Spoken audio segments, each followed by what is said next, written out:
Ladies and gentlemen, the Walgreens in Chicago's Chatham neighborhood is mere weeks away from closing and the community is freaking out, with one local official threatening actions against the company. Also, we exposed Elizabeth Warren's sick attempt to use children against Trump's construction in the ballroom, lying to the taxpayers about where the funding is coming from. And Jasmine Crockett is back and is as unhinged as ever. Shouldn't you have started a podcast by now? Like all failed Democrat officials and even newscasters? That's right, we're looking at you, Joy Reid. Recently, the Chatham neighborhood Walgreens, located on 86 and Cottage Grove in Chicago, Illinois, has been facing some troubles. They've spent over $400,000 in 1 year on security, trying to keep the store safe and safe from shoplifters, and still people jumped over the counter to steal cigarettes and liquor. They've also spent over $1 million on security guards and other such things. The theft and loss rate at the Chatham neighborhood Walgreens is 16%. That's 4 times the average for the company at 4%. Yet, this one alderman, William Hall, seems to think it's the company's fault that they're getting robbed and that they're getting shoplifted. Walgreens should be charged with first-degree corporate abandonment. Yes. It should be a crime the way they're treating our elders. Yes. It should be a crime the way they're treating our families. But really, why is Alderman William Hall so angry?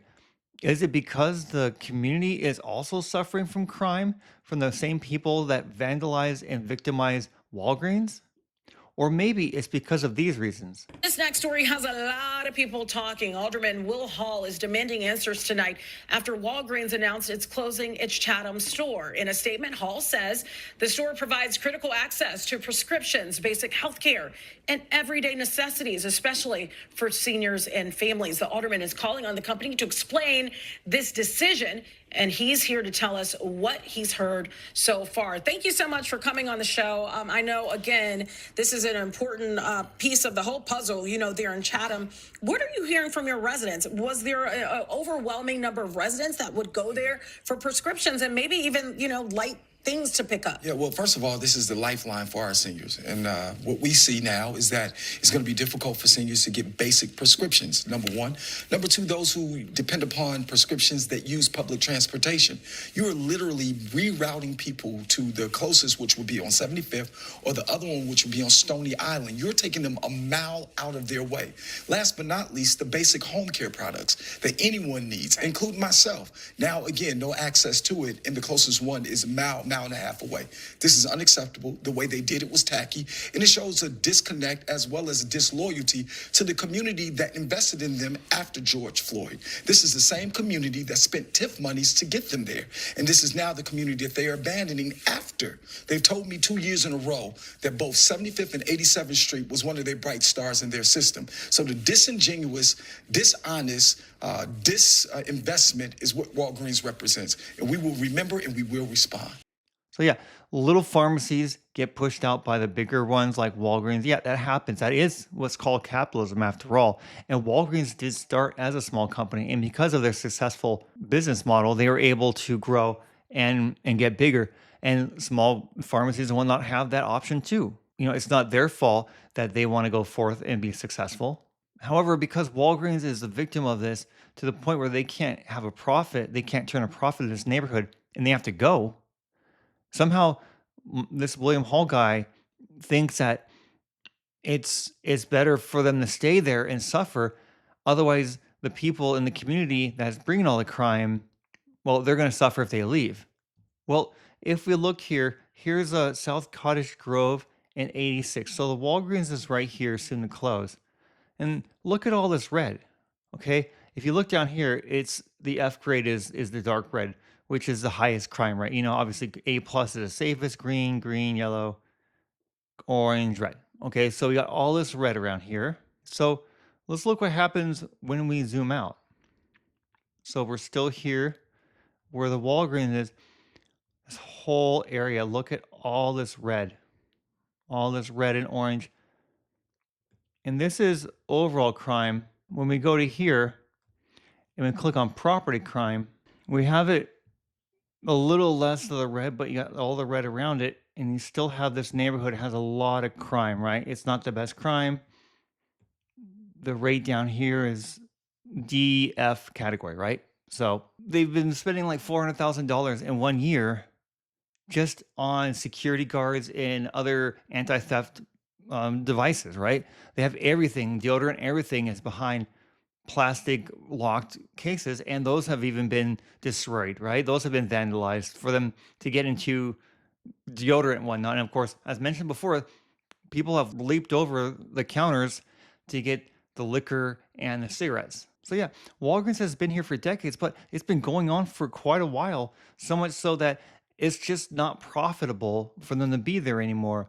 And William Hall is saying in his news interview there that oh, they've mentioned that they're the shining star of, that neighborhood, that area is a shining star of their locations in Chicago. Okay, well, stars can fade and go out, right? Their lights can be extinguished, and crime is the cause of that, right? They have the reason. It's not just because they want to punish the community. What sense does that make for a company who's getting revenue, a constant revenue source, a constant source of customers and services?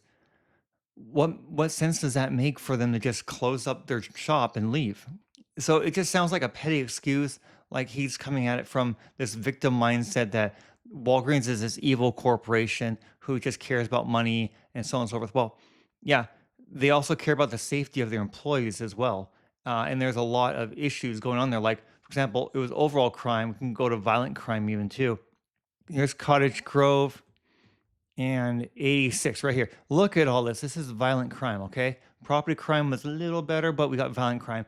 And violent crime is a lot worse to deal with than property crime. And I'm sure a lot of that $400,000 is going into keeping that presence there, to keeping people safe. I haven't seen any reports of anybody getting injured or anything like that regarding this area. But I mean, if you guys do have some of those reports, I'd love to see them. Drop some links in the comments below, please. I'm always interested in learning more about this stuff. Walgreens can stay in this neighborhood and deal with the theft and the violent crime and the exorbitant costs of maintaining safety and keeping their products and whatnot protected. But really, the community here doesn't see it like that. In fact, they're saying the following. On the south side, people showed up to push back against a Walgreens closing. The doors are set to close next month. Walgreens says it's due to safety issues, but it will leave thousands without nearby access to life-saving medication. Tia Ewing has more. Everybody say Walgreens do right by us. Walgreens do right by us. Community members, leaders, and families rallied, saying the loss of this Walgreens at 86th and Cottage Grove won't just close a store, it will take away a critical lifeline. We're not here to beg Walgreens to stay. We're saying that their decision is the wrong decision. And in my opinion, it should be considered a first-degree corporate crime. Because the amount of people that will be hurt by this, the amount of elders that will not have access to health care is evil. Walgreens says the store is closing due to safety concerns, including theft and violence. But residents say that doesn't match what they see day to day. The lie that they're telling us is it's a health or a loss prevention issue. When 12th and State Street had loss prevention, they redesigned. Again, this neighborhood is not broke. The nearest pharmacy will soon be more than a mile away, a distance residents say is especially hard for seniors. It has been a lifeline for many.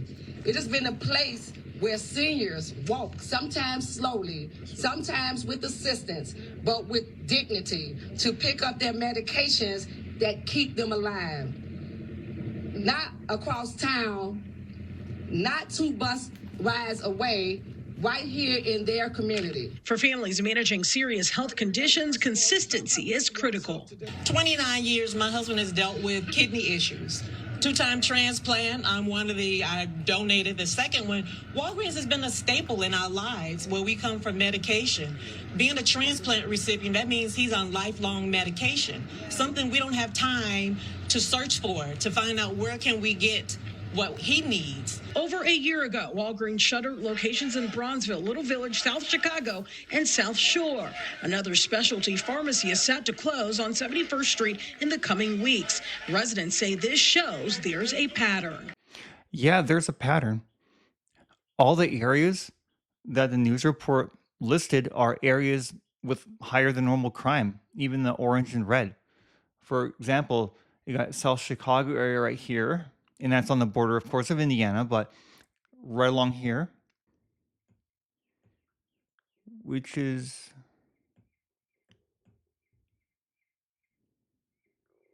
and you have South Shore, which is up here. We can zoom in on that. It's all red and orange coming down here with this scale here. So, yeah, most of these places are in really high crime areas. You got ones that are even more up north. You got one in Wicker Park, and we can go up there. This is the Wicker Park area right here, okay? Right here, Wicker Park. Now everything looks good, around here. It's like a B, C kind of thing, right here. B, C. But in this stretch here, it's all red, which is, as we've seen before, it's F, right? So the Walgreens was right around here, okay? And this is a red strip right here. So a lot of theft, a lot of stuff. You got a lot of these places like Abercrombie and Fitch, Doc Martens, so on and so forth, right? And so this is where the Walgreens used to be, as I understand it, right? But now you got a Barnes and Noble, and books really don't get stolen because, well, books make you smart, and people don't want to steal things that make them smart, give them opportunities, right? Those people protesting in Alderman William Hall are saying, hey, they need this Walgreens because that's the only place they can get their medicine. However, there's different delivery options for them because everything has gotten so much accessible via delivery and whatnot. Many prescriptions, I'm sure, can be delivered to people. Of course, you might have to show, well, probably definitely have to show ID. Maybe you have to do some kind of check-in system or something like that, especially with those harder drugs like painkillers like oxycodone and other ones, right? Really, there are some extra steps you might have to take. It'd probably be like when you order alcohol, show your ID, that kind of thing. But there are options, and if people have family members or others, they can go, if they have a car or something like that, they can go and do it, right? Until these neighborhoods get cleaned up. There are other options out there. Maybe a lot of seniors who haven't grown up in the technological boom where people are able to pretty much get anything delivered to them from their house and they don't have to go out so much anymore and get them like, in the old days. People don't think like that. They have to adjust their mindset. So maybe they're not thinking of these delivery options here, but these are options. And I never heard them mention that in these news reports and these complaints. I only heard them say, "Hey, we have to take the bus. It's a mile or 2 miles away. Seniors are immobile. They can't do it. They're old. That kind of thing." And yeah, I agree. That's a problem. But I never heard any other solutions than try to coerce Walgreens into staying in the neighborhood despite them being victimized daily and the safety of their employees compromised. But so we look back then at how does Chicago look at police officers? Because the real issue here is not Walgreens closing, it's the safety and the ability to conduct business. And we all know that Chicago has lots of troubles, especially with the cost and the taxes and whatnot that comes with Chicago and just a blue state in general. And they're not as business friendly as other kinds of states, right? However, what do they think about police officers, especially the officials like Mayor Brandon Johnson? And well, in 2023, Mayor Brandon Johnson was scrutinized over the proposal to cut the budget of the Chicago Police Department. Spending more on policing per capita anywhere else in the world has been a failure. Well, he once sponsored a Cook County board resolution to reduce police funding. And today, candidate for Mayor Brandon Johnson said he would cut the Chicago police budget by at least $150 million. He proposes to spend billions of dollars more on social services, including mental health and youth employment. Our political editor, Mike Flannery, joins us now with more. Mike. Anthony and Natalie, a former educator, Johnson now works for the Chicago Teachers Union as an organizer. He said he would promote more detectives to solve killings and shootings, but he has repeatedly declined to answer whether he would cut the number of budgeted police officers. Look, I get it. Like, people are talking about policing. as a strategy. But keep in mind, that is the strategy that has led to the failures that we're experiencing right now. The Chicago Police Department currently has about 1,600 vacant police officer positions, depending on who's doing the estimating. 8 of the 9 candidates running for mayor say they'd move to fill those positions, some pledging to offer incentives for new cops, such as signing bonuses, and help with home purchases. Brendan Johnson talks about cutting supervisors from CPD to save at least $150 million a year.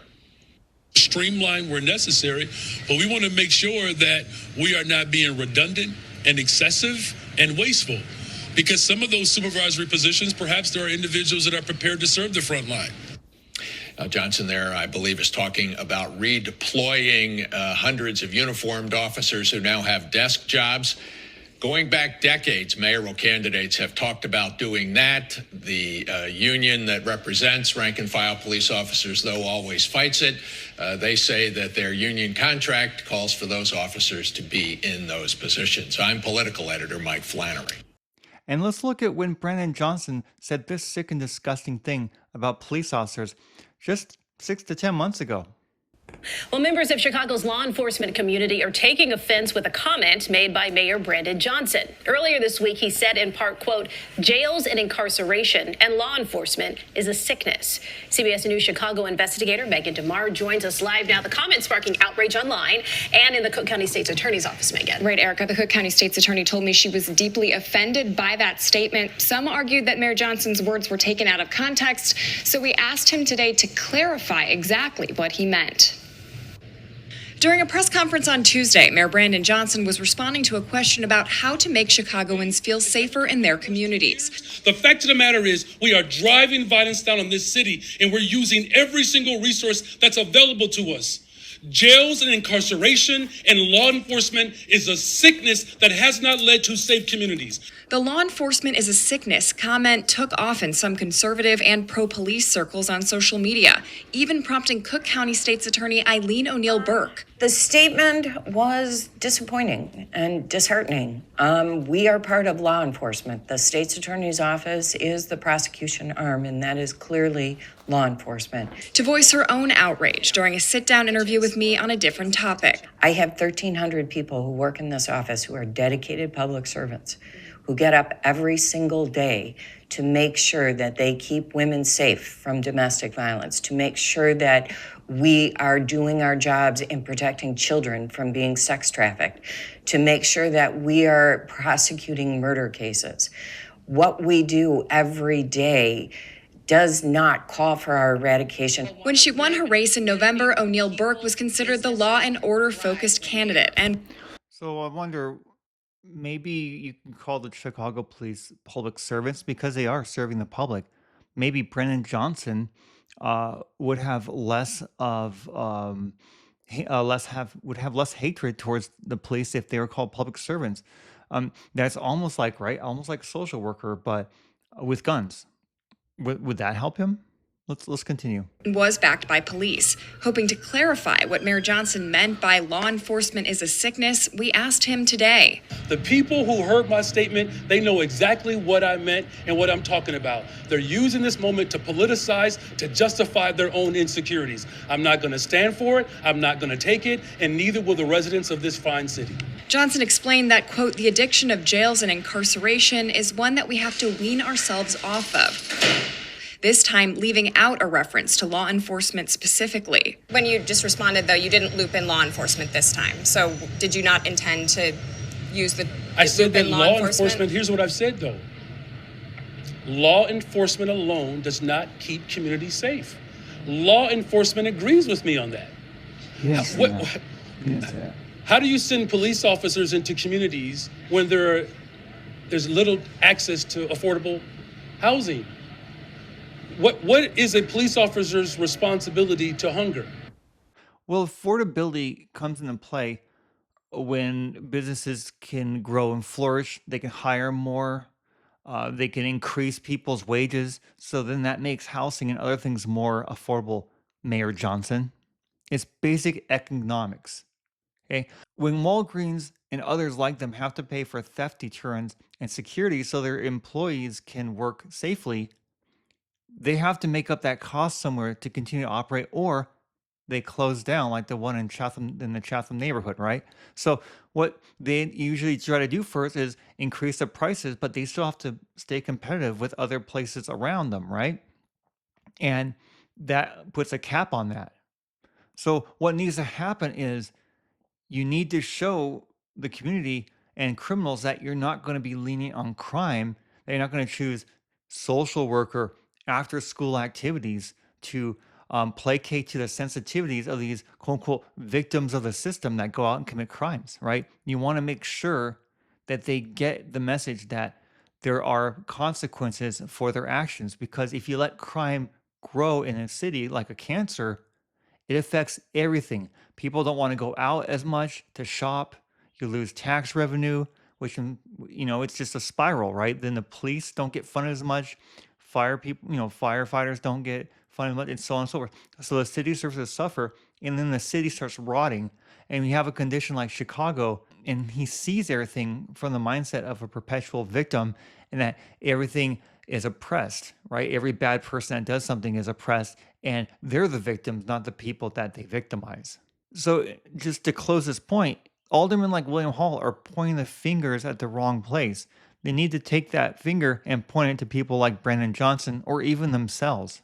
If they don't push agendas that are tough on crime and pro business, the city's going to suffer, and then the seniors will suffer as well. Well, please let me know what you think in the comments below. I love to hear what your thoughts are regarding Chicago. Does it have a future? Do you think Walgreens could ever come back? We've had many close in these high crime areas. Maybe that's something that people should focus on. Please let me know. To Washington, where Elizabeth Warren's meltdown over the White House ballroom has reached a new low, or high if you're us who despise her, claiming all that money could be used to feed the children instead. This is how much money that Republicans are trying to shovel into Trump's gold-encrusted ballroom. And the cost to cover free school lunch for every public school kid in the whole state of Arkansas for a year. This is how much it would cost to cover insulin copays for every person with diabetes in Massachusetts for a year. Your tax dollars should be used to make your life better, not for some Trump gold-encrusted vanity project. There's just one problem though, Pocahontas. May I call you Pocahontas? Because it's obvious that you're blowing smoke. The Republicans aren't shoveling tax dollars into the ballroom. In fact, let's hear it from the man himself. Well, clearly someone forgot their listening cap at home because, newsflash, the ballroom is privately funded. Not a dime coming from taxpayers. All of this was paid for by myself, and because I keep hearing we are making a gift of this boy. This is a gift. This is not going to be paid for by the taxpayer. This is a gift to the United States of America. And more than a gift, it's going to be one of the most beautiful buildings that's ever been built in the country or in Washington, D.C. Elizabeth Warren says that some of this quote-unquote taxpayer money, which is privately funded, should be going to help people with insulin, right? Well, Trump RX has helped people with insulin and lowering the cost of it, right? And I know this is a sidestep to the whole ballroom thing, but Elizabeth Warren did mention that money going to the ballroom could be going to help with insulin prices or providing insulin to people who need it. And well, it's all fair play, I'd say. So we look in here, and up to 65% off for insulin Lispro, right? And also, as we all know, Trump likes to partner with people, and he's partnering with Mark Cuban, who has been historically very anti-Trump. But a good deal is a good deal, right? So they're teaming up to help lower the cost and cut out the middleman, as they say, so that people don't have to pay crazy high prices for their much-needed life-saving medication. Mr. President, I think other than you, I've been the biggest proponent of TrumpRx.com.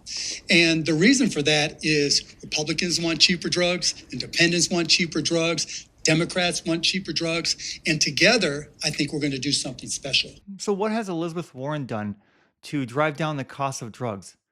From what I hear, allegedly, she has accepted money from pharmaceutical companies who have kept the prices high. And really, she has no basis here either to criticize Trump. So, did Elizabeth Warren complain when President Obama used private funding to put a basketball court into the White House, or when President Clinton used private funding to put in a jogging track into the White House as well? I mean, I didn't hear anything about it.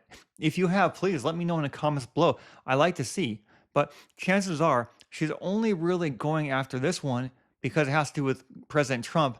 And this congressional Karen is only really going after President Trump because her TDS is at an all-time high.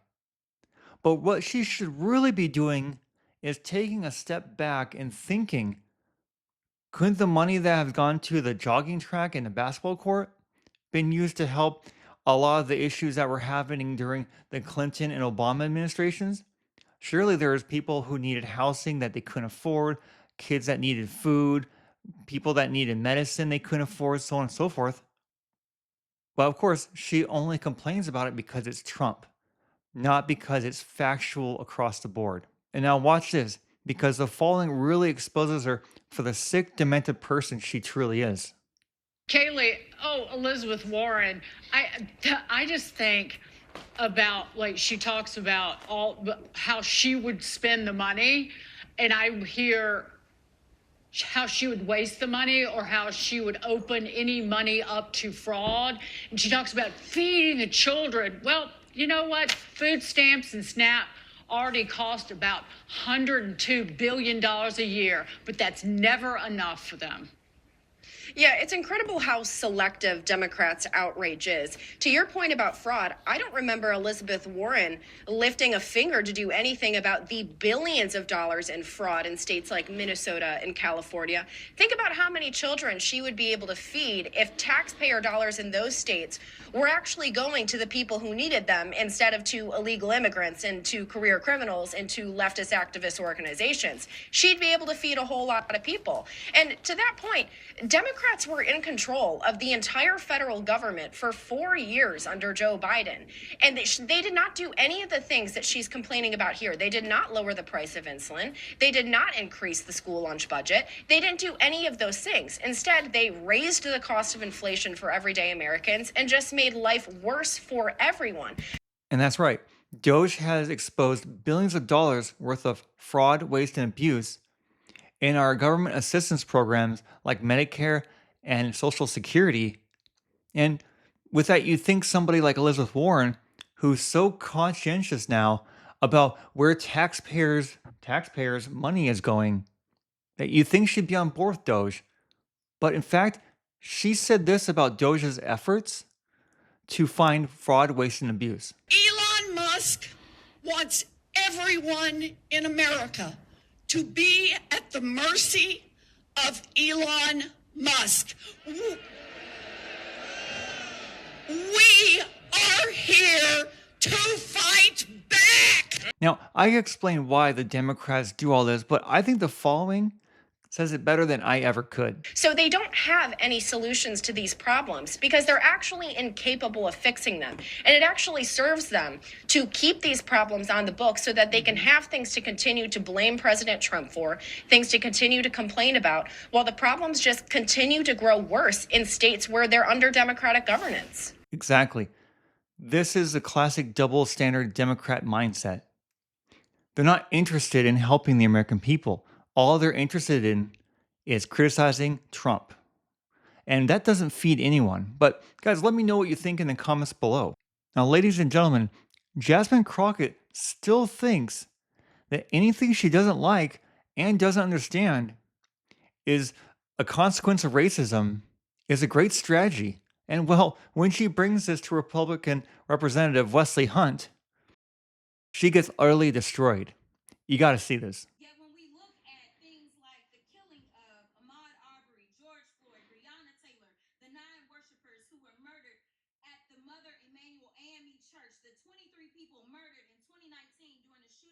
At Walmart in El Paso, the 10 people murdered during the 2022 shooting at a grocery store in Buffalo, New York. All of these were murdered by white supremacists who are empowered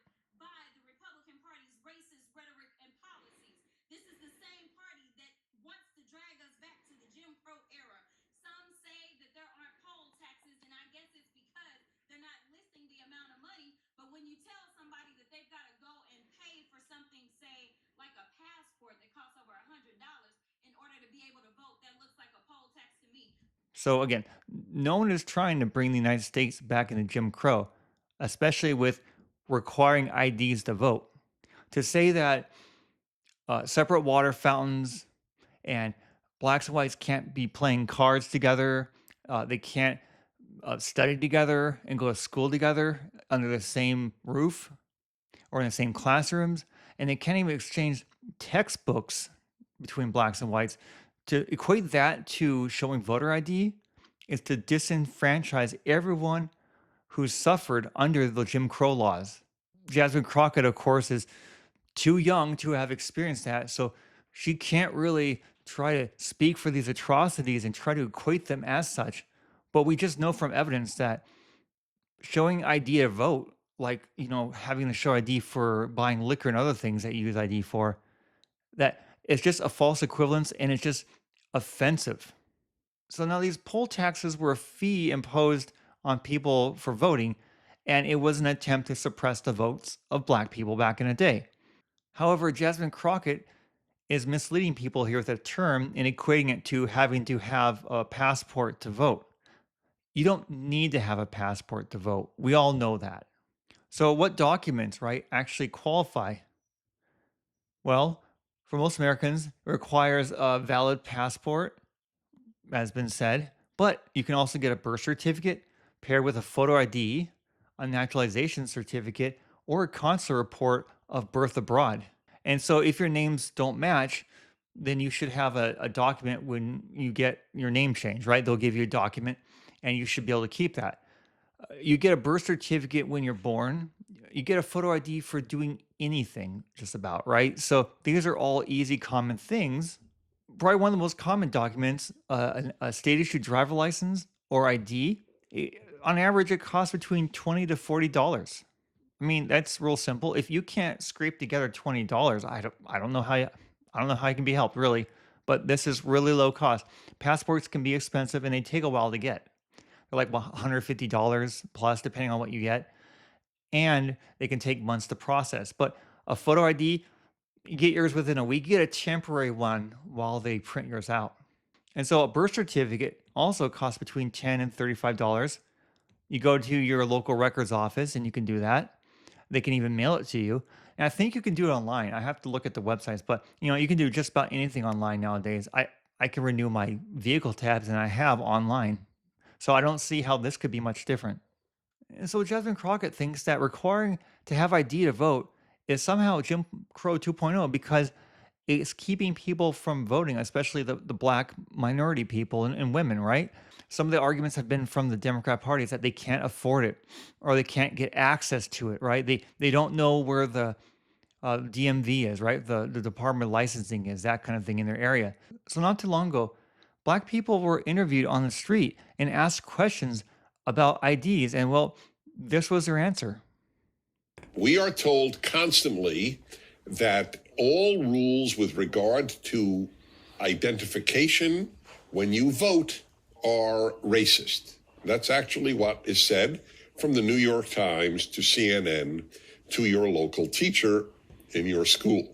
So you might have seen this, and if not, take a look. Ami Horowitz, who does these great man on the street interviews, went in Manhattan where he lives and went specifically to Harlem, which is a largely black area of Manhattan, and just stopped people in the street and asked them if they found it hard to get an ID. Do you carry ID? Yes, I do. Do you know any black person who doesn't carry ID? No. Everyone that I know has an ID. Why would they think we don't have ID?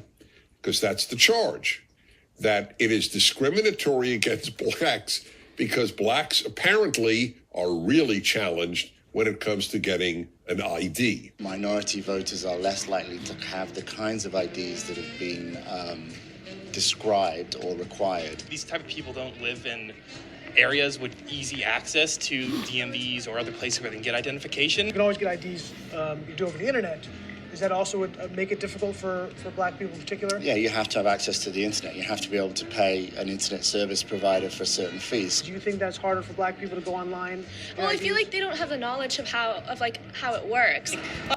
She just says that black people are too stupid to understand how to get online and type, find place for ID, where to get ID.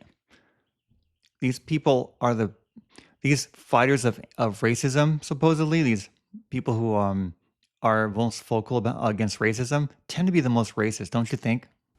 A lot of people have smartphones, but you might not have data. For most of the communities, they don't really know what is out there just because they're not aware or like they're not informed. That's a lie. Why would they say that? Do you have ID? Yes. Everybody that I know have ID. Like, that's one of the things you need to walk around with New York with, ID. Do you know any black adult who does not have ID? No, I don't. Is it a weird thing to even say that? Yes, it is. I heard a lot also that black people can't figure out how to get to the DMV. Really? What does that say to you? I know it's that, on 25th Street. Do you know where the DMV is around you? It's on 125th Street and 3rd Avenue, I believe. You know how to get there? Yeah. Would you have a problem getting there if you had to get there? No. I know these sound like silly questions, and I also heard a lot that black people, especially poor black people, have no access to the internet, can't figure out how to use the internet. That's just stupidity. I had access to the internet for years. You know how to use it properly, right? Exactly. I do it at work. Whites somehow master this incredibly complex, labyrinthine project of getting an ID, but somehow non-whites just find it hard to navigate, so it's discriminatory. Anyway, every poll shows the majority of blacks believe in an ID for voting. Why wouldn't they? So it's the joke is, as always, it's the left that is racist. The implication that blacks find it difficult to get IDs is as racist as you can get. It's contemptuous. That's all it is. Who are these people talking to? Do you have a problem that if you go to vote and they say, "Can we please see your ID to make sure you are who you say you are"? Are you Love showing my ID. You got no problem with that? Nope. Would you have a problem if when you go to vote, if they say, "Can we please just see your ID to make sure you are who you say you are"? Do you have an issue with that? No. Would you have a problem if there was a rule where you had to show your ID in order to vote? I don't think so. No. It's just mind-blowing because the Democrat Party wants to keep black people and other minorities victims. So they'll shovel this garbage, and these white liberal people that we saw earlier in this video are just going to believe it, and then they're going to vote against things that help everyone, black people, minorities themselves, because they firmly believe that black people are just as stupid, and they don't realize most likely what they're thinking is racist. What they're being told is racist. They think it's the opposite, actually. Try to wrap your head around that. I mean, I'm just in constant disbelief with that video, and I had to go through the whole thing because you just have to see the whole experience of the interview and what reality is versus Democrat fantasy. But let's get back to Jasmine Crockett and the epic takedown that's going to take place, because people like Jasmine Crockett are the worst racists out there.